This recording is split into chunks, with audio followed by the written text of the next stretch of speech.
Brenda leaned into the man across the restaurant booth, her laugh too loud, her hand lingering on his arm as he spoke. I watched from the bar, a silent witness to a performance not meant for me. When our eyes finally met, her smile faltered for only a second before she turned back, a cold dismissal in her gaze. Some things, the man chuckled, are better left unsaid. My glass felt heavy, suddenly too hot to hold. It was 3:42 a.m. on a Tuesday when the bedroom light from the digital alarm clock cut through the darkness. Brenda was asleep beside me, breathing evenly. The hum of the refrigerator in the kitchen below seemed unnaturally loud. My hand, without conscious instruction, reached for her phone on the nightstand. It had been lying there face up for hours. She rarely left it like that. A notification had lit the screen, a message from an unfamiliar contact named Riverman 58. Curiosity, a cold, sharp thing, compelled my thumb to the fingerprint reader. It opened without a fuss. The first photo was explicit. Brenda's face angled away, but her body unmistakable. Then the text followed, a cascade of intimacy and logistical details that stitched themselves into a clear narrative. Can't wait for Bellevue, room 312, one read, dated for Friday, noon sharp. Wear those jeans, another advised. The way they fit you, just right. A later message mentioned a red thing, and then a question I didn't recognize. Something new? Each word was a tiny hammer blow against the quiet structure of our life. The peaceful suburban street outside, where sprinklers clicked on summer mornings and children rode bikes, seemed to mock the violence unfolding on this small screen. I swallowed, a dry, rasping sound in my own throat. The air in the room felt thin, suddenly difficult to draw in. I walked to the kitchen, the hardwood floor cold under my bare feet. The bottle of cheap whiskey, usually reserved for Friday nights, felt like the only reasonable answer.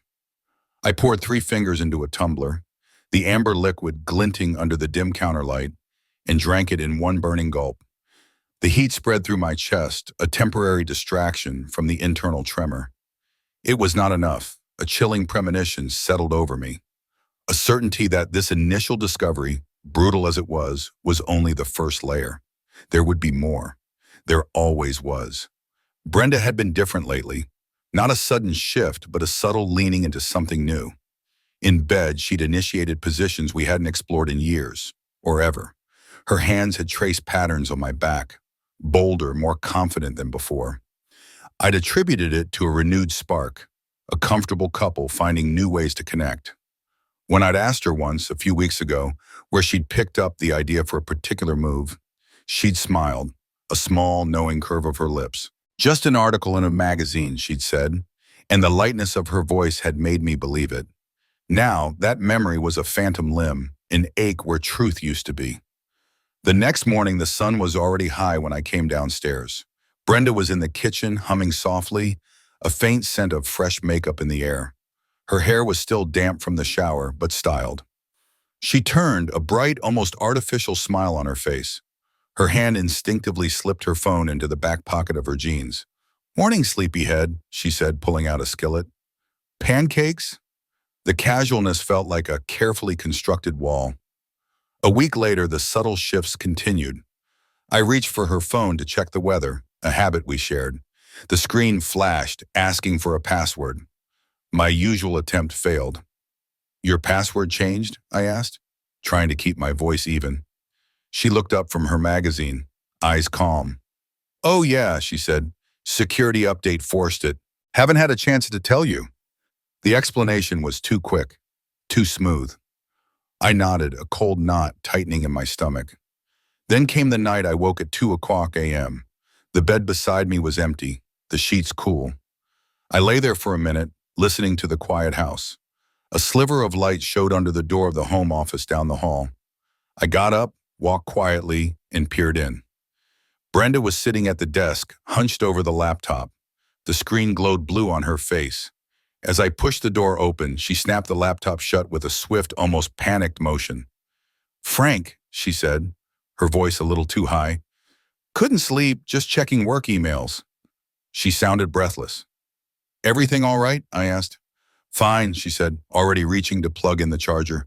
"Just fine." The next day, after she'd left for work, I went into the office. The laptop was open on the desk. I clicked open the browser. The history was gone, every single entry. Not a single website, not a single search existed for the last 24 hours. It was a blank slate, as if she'd never used it. The premonition from that first early morning solidified into a stark, undeniable fact. This wasn't paranoia anymore. This was evidence. The name Miller had come from Gary, a guy I knew from the office, whose own marriage had dissolved in a quiet Midwestern tragedy a few years back. Gary had just nodded, a grim understanding in his eyes, when I'd murmured something vague about things being complicated. He'd simply written the name and number on a post-it note, pushing it across the table without a word. "He's discreet," Gary had said, his voice low, "and he's good." I held onto that note for 2 days before my fingers finally dialed the number. The voice on the other end was gruff but clear, and we arranged to meet at a diner on the edge of town, the kind of place where the coffee was strong and the booths were worn smooth by decades of anonymous conversations. Miller sat across from me in the booth, his hands clasped on the table. He was a man of 60, maybe 65, with a tired face that had seen too much. His eyes, though, were sharp and observant, missing nothing. He wore a sensible plaid shirt and jeans, looking more like a retired farmer than a man who trafficked in marital betrayals. His demeanor was professional, grave, betraying no judgment. He listened to my clipped, hesitant explanation, occasionally nodding, never interrupting. I told him about the phone, the cleared browser history, the new password. The words felt hollow as I spoke them, as if they belonged to someone else's life. When I finished, there was a beat of silence, broken only by the clatter of plates from the kitchen. Miller met my gaze. "Look, Mr. Peterson," he said, his voice a low rumble. "I've been doing this 20 years. I've seen everything there is to see, and I understand. I'll be discreet, I'll be thorough, and I'll be honest with you, whatever I find."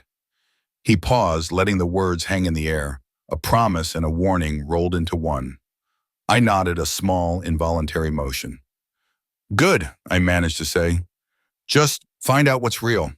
The next 2 weeks were a slow kind of torture. Our house, once a place of quiet comfort, now felt like a stage. Every glance Brenda gave me, every casual movement she made, was scrutinized through a new, dreadful lens. Was that smile genuine? Was her hand reaching for her phone too quickly? My mind became a relentless internal interrogation room.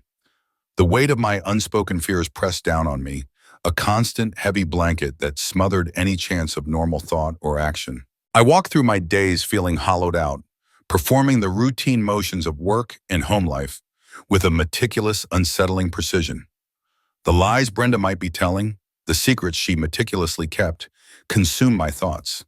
They spun in my head like a broken record, a loop of speculation and dread. I anticipated Miller's findings with a sick mixture of longing and terror, fearing the confirmation more than the lingering unknown. The uncertainty, at least, offered a sliver of plausible deniability, a fragile hope that it was all a mistake, a misunderstanding. But deep down, I knew it wasn't. The silence between us, once comfortable and familiar, had become deafening. It was filled with unspoken accusations, with the unspoken question of what she was hiding and what I knew. We talked about groceries, about the weather, about work, polite, empty exchanges that skirted around the chasm that had opened between us. I found myself replaying fragments of our past, searching for signs I might have missed, a flicker in her eyes, a changed habit, anything that would explain how we'd arrived at this desolate point. The blue light of her phone, the explicit words scrolling across the screen, they were burned into my memory, a permanent scar. I tried to prepare myself for the inevitable call from Miller, for the hard facts he would lay out. But how do you brace yourself for the demolition of your entire world? It felt impossible. Each day stretched longer than the last, an unbearable crawl towards a truth I already suspected, but couldn't yet fully grasp. The waiting period was a purgatory, and I was trapped in it, watching the clock tick, each second a slow drip of dread.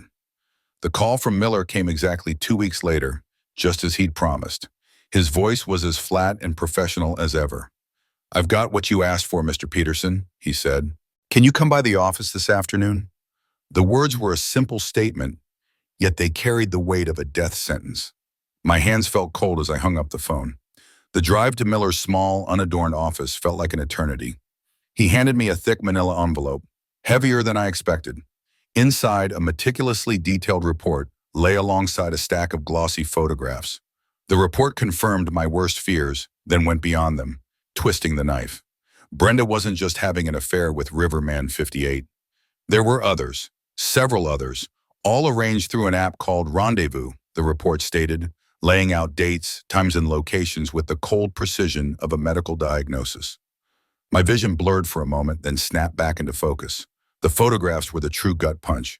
Brenda entering a cheap motel on the highway, then a more upscale downtown hotel, then a suburban restaurant I didn't recognize, and finally someone's apartment building on the far side of town.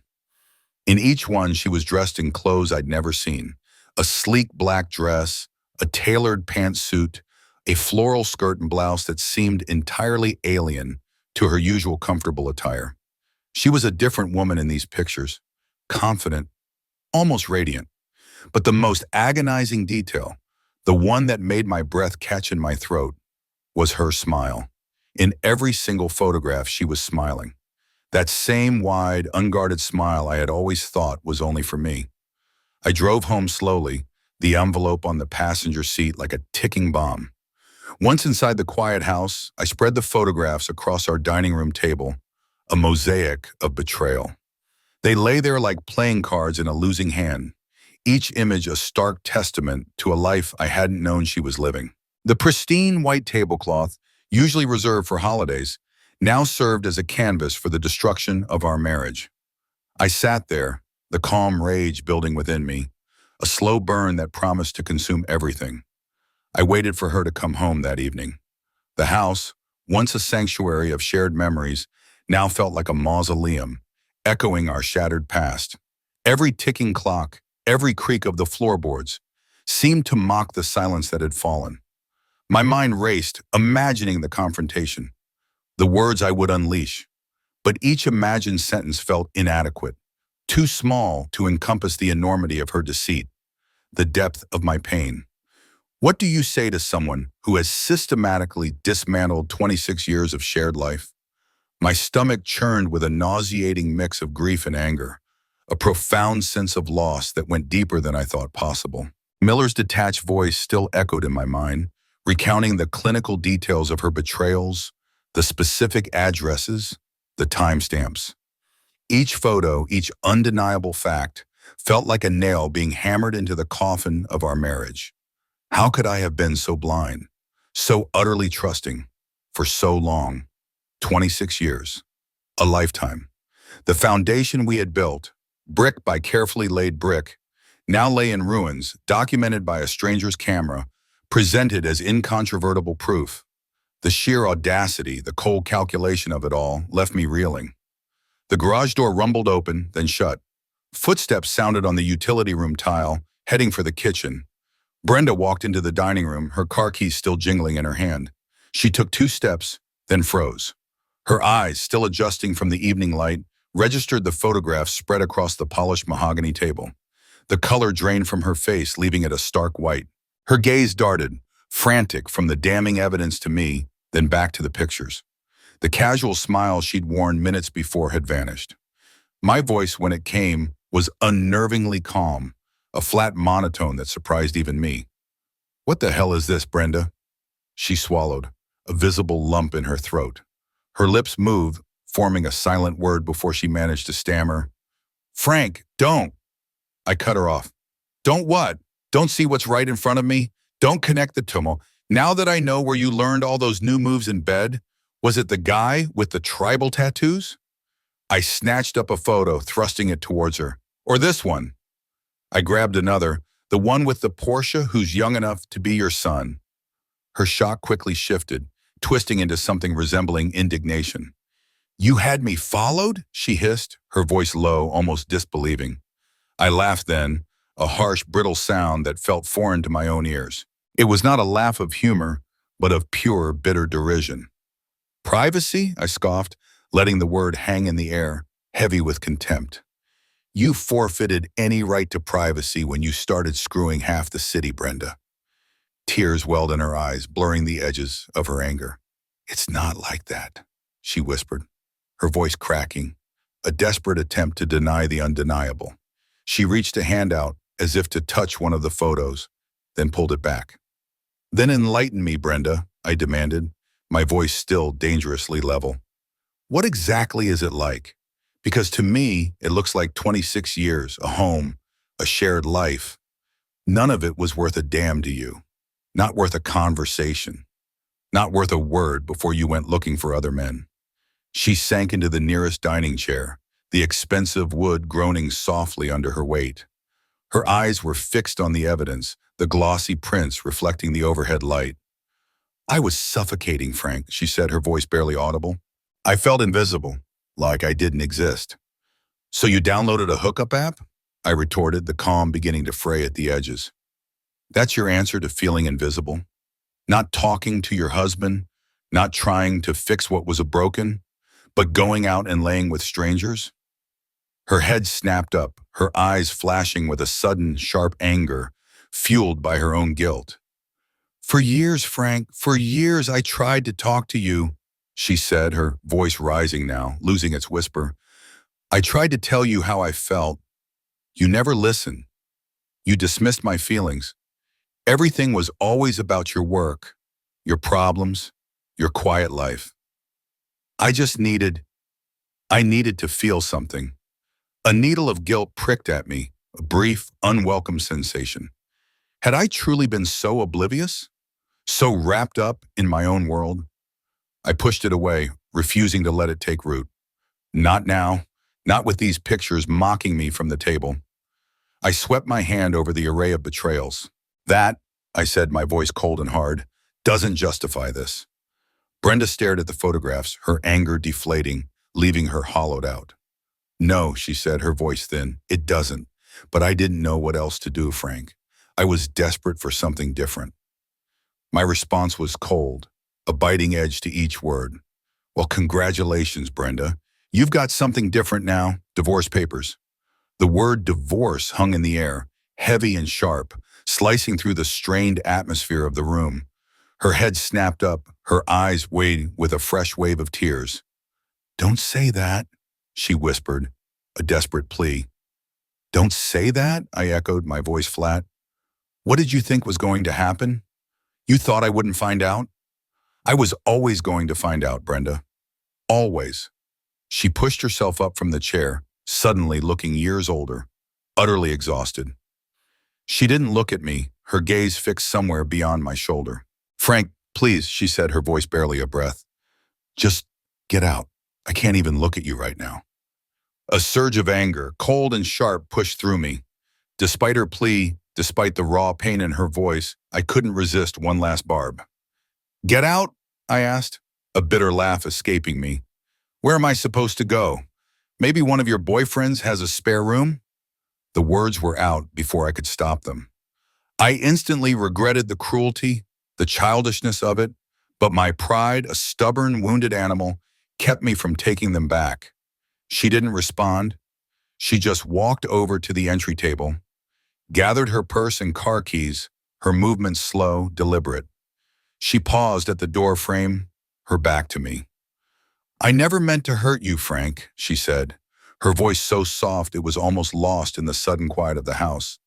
I stared at the back of her head, unable to meet her eyes, even if she had turned. Funny how that worked out, I replied, the words clipped and hollow. The front door opened, then closed with a soft click. The sound echoed in the sudden, cavernous silence of the house. I walked back to the kitchen, the dining room a tableau of wreckage behind me. I poured another whiskey, the amber liquid glinting, a familiar solace. I sat alone in the dark, the only sound the clinking of ice, and wondered how we had gotten here. 26 years. Gone. The next 2 days passed in a fog of rage and disbelief. I spiraled, oscillating between moments of wanting to burn the house down, to erase every trace of her, and then breaking down, my chest heaving over something as insignificant as her favorite coffee mug, sitting innocently in the dish rack. The weight of her betrayal, the sheer audacity of her deceit, pressed down on me, suffocating me. I called into work, a terse explanation of family crisis. My boss, a man of few words himself, simply said, "Take what you need, Frank." It was a tragically accurate description. The crisis was our family, or what was left of it. The silence of the house was deafening, a palpable presence filled with the ghosts of our broken life, the echoes of promises made and shattered. I was alone, adrift in the ruins. Life's costly choices, it turns out, often leave scars that run deeper than you'd ever imagine. Stick around to the end to see how they unfold for everyone involved. On the third day, the suffocating silence of the house became unbearable. The scent of Brenda, faint but persistent, still clung to the fabric of the furniture. To my pillow, I couldn't breathe. I decided to retreat to the lake house, a small cabin an hour outside the city, a place we'd bought for quiet weekends and summer escapes. It was where I usually went to clear my head, to find a semblance of peace. I was upstairs packing a small duffel bag with a few essentials when I heard the distinct click of the front door opening. Not Brenda, I thought. She wouldn't be back. Then hushed feminine voices drifted up the stairs. My daughters, Hannah and Paige. They must have sensed something was wrong, or Brenda had told them some version of events. I started down the stairs, a question forming on my lips, but then I froze mid-step.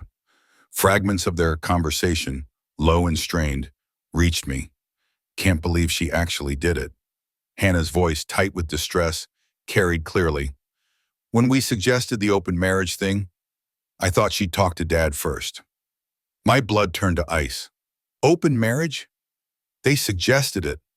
The words resonated in my chest, a cold, hard blow, far deeper than any Brenda's betrayal had landed. Paige's voice, a little less steady, replied, well, she met 3 different guys already from that rendezvous app. Said it was easier than she expected to keep it from Dad. The rendezvous app, my daughters knew about it. They knew about the affairs. They had known all along. The air grew thick around me, suddenly too heavy to breathe. The betrayal, I realized, ran deeper than I could have ever imagined. It wasn't just Brenda. It was all of them. We messed up, Hannah continued, her voice trembling now. God, we messed up so bad. We were just trying to help when she was complaining about how boring things had gotten. Boring, our life, our 26 years, boring. If Dad finds out we were the ones who suggested it, Paige's voice trailed off, filled with a raw, undeniable fear. Hannah finished the thought, her voice tight with panic. He'll never forgive us. God, we're terrible daughters. I must have made a sound then, a gasp, a creak of a floorboard under my foot. Something, because their hushed voices abruptly ceased. A heavy silence descended, broken only by the rapid thumping of my own heart. Then Hannah's voice, tentative, uncertain, floated up the stairs. Dad? Dad, are you home? I descended the remaining stairs, one slow, deliberate step after another, feeling as though I was moving underwater, each movement a Herculean effort. The world seemed to tilt on its axis. When I reached the bottom, Hannah and Paige stood frozen in the entryway, their faces pale, their eyes wide with fear and guilt. They looked like 2 deer caught in the headlights of an oncoming car, knowing there was no escape. They were my daughters, my flesh and blood, and they had betrayed me. I stood at the bottom of the stairs, my arms crossed over my chest, the photographs still strewn across the dining room table behind me, a silent, damning backdrop. My voice, when I spoke, was dangerously calm, a quiet hum that barely masked the tremor beneath. What did I just hear?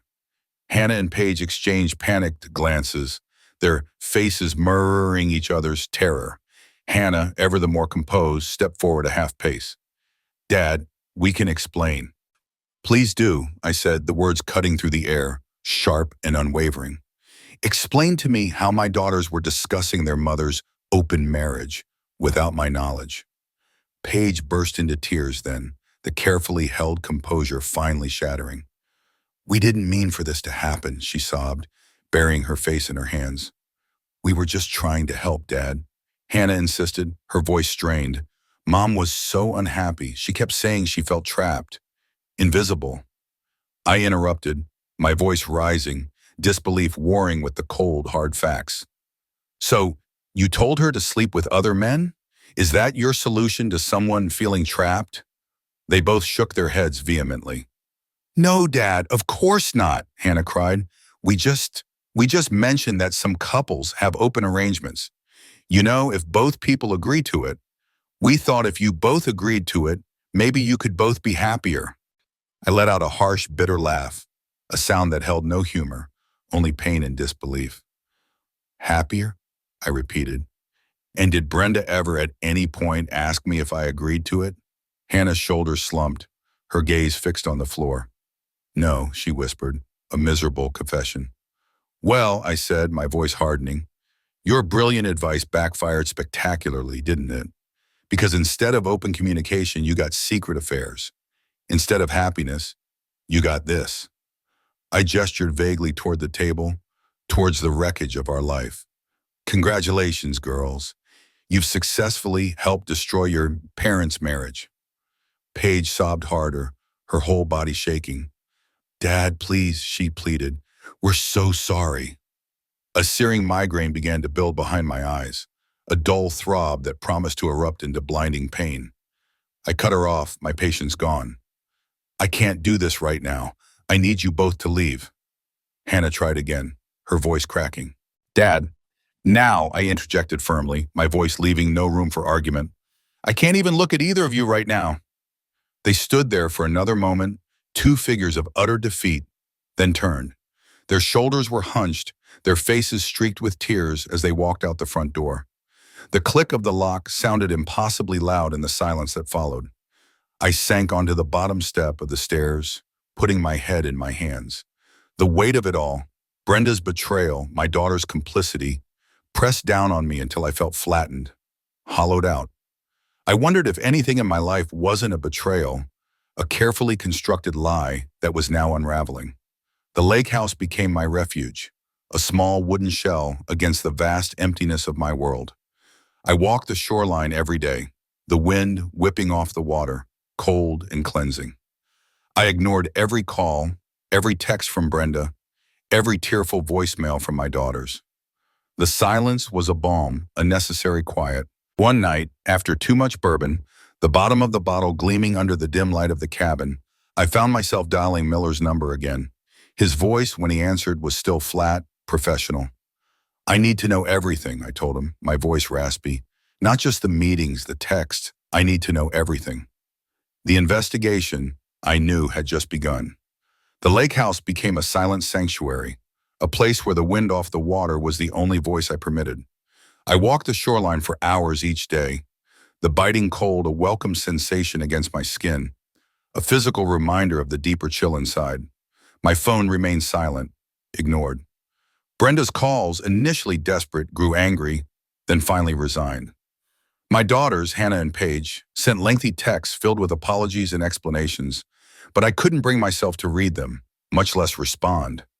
The quiet was a necessary balm, a fragile shield against the overwhelming noise of betrayal. One night, the bourbon bottle nearly empty on the rustic kitchen table, the dim lamp casting long shadows. I picked up the phone, my fingers, guided by a cold, relentless resolve, dialed Miller's number once more. He answered on the second ring, his voice as flat as ever. I need to know everything, I said, my voice raspy from disuse. Not just the meetings, the texts, every detail, every name, every conversation. I need to know everything she did. Every single part. The truth, I realized, was not enough.